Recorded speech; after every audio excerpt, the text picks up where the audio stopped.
Assalamualaikum warahmatullahi wabarakatuh. Hari ini anak kelas 9 kita pelajari materi sistem reproduksi tumbuhan. Minggu yang lalu kita pelajari tentang manusia, sekarang kita pelajari tentang tumbuhan.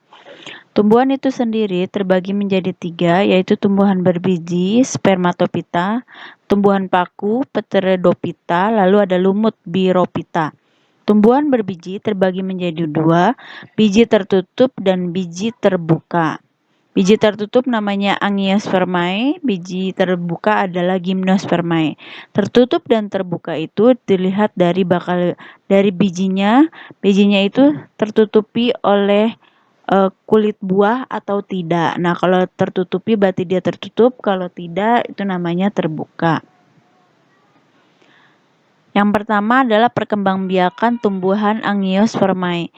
Terbagi menjadi 2, secara vegetatif dan generatif. Vegetatif itu tak kawin, generatif itu dengan cara kawin. Vegetatif itu menghasilkan individu baru tanpa fertilisasi, keturunannya memiliki sifat dan karakter mirip induknya. Kalau generatif itu secara kawin, tentunya ada pertemuan sel sperma dan sel telur yang mengalami fertilisasi membentuk embrio yang tersimpan di dalam biji. Lalu ciri khasnya juga terdapat bunga. Kita akan bahas yang pertama adalah reproduksi vegetatif pada tumbuhan secara alami dulu. Kita bahas yang secara alami dulu ya. Yang pertama adalah rizoma. Kalian pernah lihat jahe atau kunyit atau lengkoas? Nah, ini adalah contoh tumbuhan yang berkembang biak secara rizoma. Rizoma itu batang yang tebal dan tumbuh di bawah tanah. Pada batang terdapat ruas dan buku. Pada buku inilah tempat tumbuhnya tunas yang akan tumbuh menjadi individu baru. Contohnya jahe, kunyit, lengkoas, dan temulawak. Yang kedua ada tunas. Pernah lihat kayak ada tumbuhan kecil di samping tumbuhan yang besar? Nah, atau pohon pisang atau pohon bambu itu disebutnya tunas. Tunas itu muncul pada tumbuhan yang telah dewasa atau tua ya. Tunas ini dapat muncul dari akar, batang, atau daun. Pembentukan tunas batang biasanya terjadi pada tumbuhan bambu, tebu, dan pisang. Tunas akar biasanya pada tumbuhan cemara, sukun, kesemek. Tunas daun biasanya pada tumbuhan cocor bebek. Tunas-tunas yang muncul selain pada batang dinamakan tunas adventif. Lalu umbi lapis. Kalian pernah lihat bawang merah? Pernah mengiris bawang merah? Ada lapisan-lapisan seperti ini. Ini disebutnya dengan umbi lapis, batang yang tumbuh di bawah tanah. Bentuk umbi lapis menggelembung, berair, dan memiliki sisik-sisik daun yang berfungsi sebagai cadangan makanan. Umbi lapis kenapa disebut ada lapis? Karena memperlihatkan susunan yang berlapis-lapis yang terdiri dari daun yang menebal, lunak, dan berdaging. Biasanya terdapat kuncup samping. Tumbuhan yang membentuk umbi lapis adalah bawang merah contohnya ya. Lalu ada umbi batang. Umbi batang adalah batang yang menggelembung di bawah tanah. Umbi batang biasanya berisi cadangan makanan.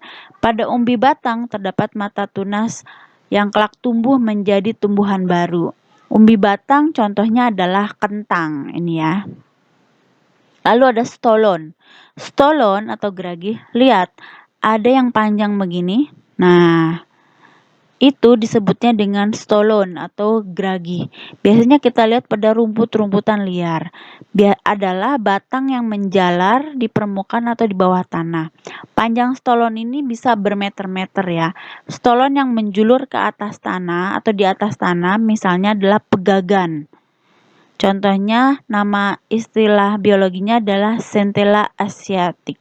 Lalu ada strawberry, Fragaria vesca. Sedangkan yang menjulur di bawah tanah adalah contohnya rumput teki, Cyprus rotundus.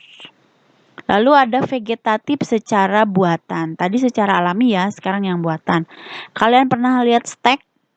Nah, stek itu adalah perkembangbiakan dengan menggunakan potongan-potongan atau batang atau cabang yang terutama pada daerah yang berbuku-buku.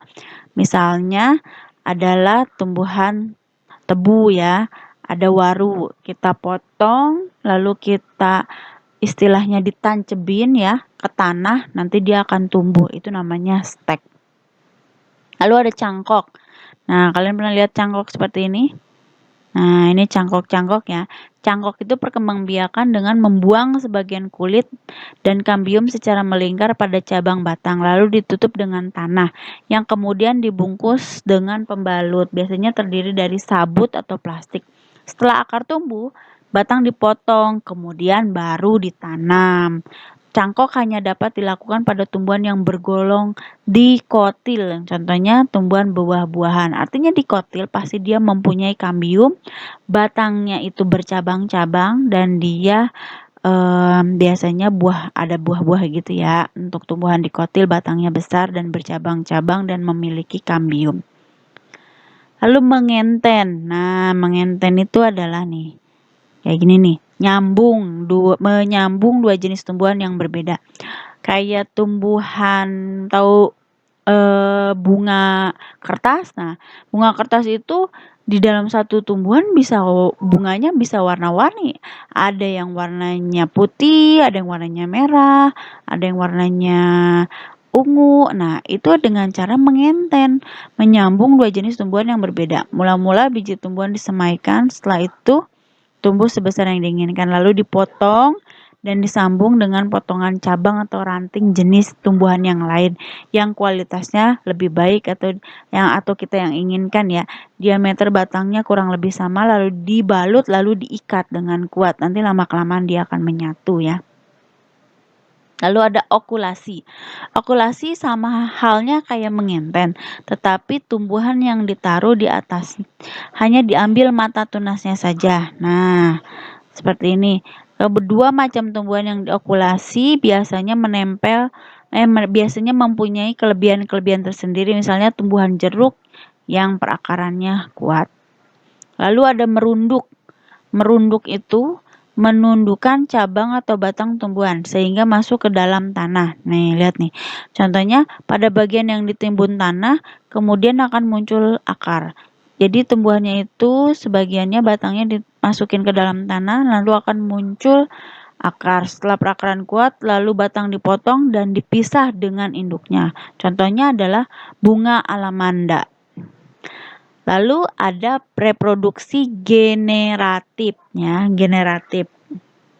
Nah, ciri khas dari reproduksi generatif adanya bunga. Bunga itu terdiri dari ada bagian mahkota, ada benang sari, ada putik. Putik ada kepala dan tangkainya, ada bakal biji, tangkai bunga, dasar bunga, ada kelopak. Nah, yang menjadi ciri khas dia jantan atau betina adalah benang sarinya itu adalah jantannya, butiknya adalah betinanya. Ini contoh adalah bunga sempurna. Di dalam bunga sempurna ini terdapat benang sarinya atau jantannya, ada putiknya sebagai betinanya. Nah, perkembangbiakan khusus untuk tumbuhan spermatopita melalui dua peristiwa penting, yaitu penyerbukan dan pembuahan. Penyerbukan sampainya serbuk sari di kepala putik untuk tumbuhan Gymnospermae. Berdasarkan asal serbuk sari, penyerbukan dapat dibedakan menjadi beberapa macam. Agar serbuk sari itu sampai ke kepala putik, maka dalam penyerbukan ada hal-hal yang menjadi perantaranya. Antara lain ada angin, air, hewan, dan manusia. Nah, organ reproduksi Angiospermae adalah bunga. Bunga terdiri atas kelopak yang tadi Bu bilang, mahkota benang sari. Yang berfungsi menjadi alat kelamin betina adalah putik yang tadi sudah Ibu bahas ya. Nah, ini bakal bijinya di sini nanti yang akan berkembang. Nah, reproduksi generatif pada tumbuhan yang tadi sudah dibilang sebelumnya ada penyerbukan. Nah, penyerbukannya itu ada yang autogami, getonogami, atau alogami, lalu ada bastar. Autogami dari bunga yang sama, getonogami itu bunga lain tapi dalam satu pohon. Alogami penyerbukan silang itu bunga pohon lain tapi masih satu spesies ya. Bastar bunga lain tapi varietas lain.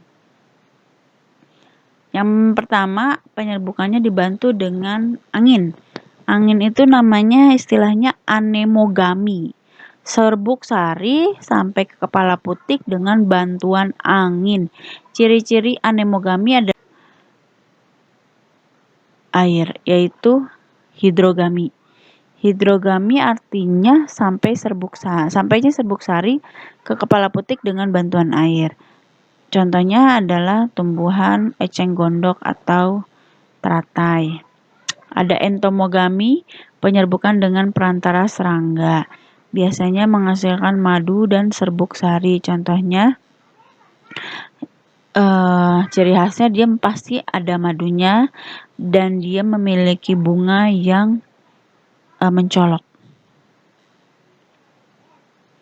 Ciri-ciri bunga yang diserbuki oleh serangga adalah, Ibu bilang cerah, madu, benang sari, lalu hanya sedikit putih lengket dan kecil. Bisa dibaca lagi ya. Lalu ada ornitogami, penyerbukan dengan bantuan burung. Bunga yang dipolinasi oleh burung biasanya mengandung madu dan air, serta berwarna merah. Lalu bentuk bunga yang diserbuki burung biasanya khusus. Contohnya bunga yang diserbuki oleh burung kolibri ini memiliki tabung nektar yang panjang dan sempit. Burung kolibri ini menjilat madu dengan lidahnya yang tipis dan panjang nih. Contohnya burung kolibri ya. Lalu ada kriptorogami, penyerbukan dengan bantuan kelelawar. Bunga yang dipolinasi oleh kelelawar biasanya mekar di malam hari, berukuran besar, warna cerah, dan letaknya tidak tersembunyi. Ciri khasnya adalah mekar di malam hari. Makanya dibantunya oleh kelelawar, namanya kriptorogami. Ada malakogami. Malakogami adalah penyerbukan yang dibantu oleh siput. Nah, pada tumbuhan yang sering dikunjungi siput. Ada antropogami, dibantu oleh manusia. Biasanya ada anggrek atau tumbuhan vanili. Lalu pembuahan pada gimnospermae. Dalam membahas pembuahan pada gimnospermae atau biji terbuka, contohnya yaitu tadi ada pakis haji, lalu ada melinjo. Melinjo itu kan bijinya itu tidak diliputi oleh daging buah, makanya dia disebutnya biji terbuka. Nah, contohnya adalah ini tumbuhan berduri jarum, misalnya pinus. Ini pinus. Gamet jantan dan betina dihasilkan dalam strobilus, lalu menghasilkan mikrospora, gamet jantan, dan megaspora. Mikospora akan tumbuh menjadi 2, sedangkan mikrospora akan menjadi 2 megasporongia, ovulum di tiap megasporopil. Ukuran konus jantan lebih kecil dibandingkan konus betina. Konus jantan melepaskan mikrospora atau serbuk sarinya yang bersayap satu pasang, kemudian diterbangkan ke konus betina. Mikrospora kemudian menempel pada tetes penyerbukan. Lalu bagaimana pembuahannya? Proses penyerbukan pada gimnospermae, serbuk sari yang sampai pada tetes penyerbukan terdiri dari 2 sel generatif yaitu sel vegetatif. Serbuk sari yang akan terisap masuk lewat mikrofil ke dalam ruang bakal biji, ruang serbuk. Di dalam ruang serbuk, serbuk sari kemudian tumbuh membentuk bulu serbuk sari. Bulu serbuk sari mulai menembus nucellus.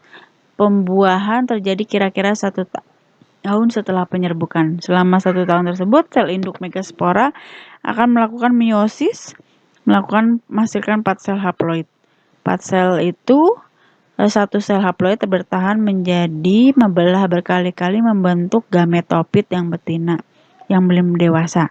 Sementara 3 inti lainnya berkembang menjadi 2 archegonium. Nah, saat inilah telur siap dibuahi. Saat pembuahan, bulu serbuk sari bergerak ke ruang sarkegonium bersamaan dengan itu. Sel generatif membelah menjadi 2, yang satu disebut dislokator, lalu disebutnya spermatogen.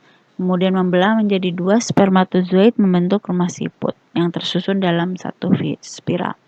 Di sesampainya di ruang archegonium, sel vegetatif lenyap dan spermatozoid dilepaskan ruang archegonium yang berisi cairan, sehingga dapat berenang-renang di dalamnya. Kemudian terjadilah pembuahan sel telur oleh spermatozoid yang menghasilkan zigot sebagai calon embrio. Semua sel telur dalam archegonium mungkin dibuahi, tetapi hanya 1 zigot yang berkembang menjadi embrio. Embrio pinus mengandung akar Lalu yang daun-daun embrio disebut kotiledon. Pembuahan pada gimnospermae disebut pembuahan tunggal karena hanya terjadi satu kali pembuahan, yaitu spermatozoid dengan sel telur. Terima kasih. Jika kurang paham, dibaca lagi di buku paketnya. Jika masih kurang paham lagi, coba cari lagi referensi di internet. Kalau masih memungkinkan, bisa diulangi lagi videonya. Terima kasih atas perhatiannya. Semoga kalian paham. Jika ada yang ditanyakan, bisa japri saja ke Ibu. Wassalamualaikum warahmatullahi wabarakatuh.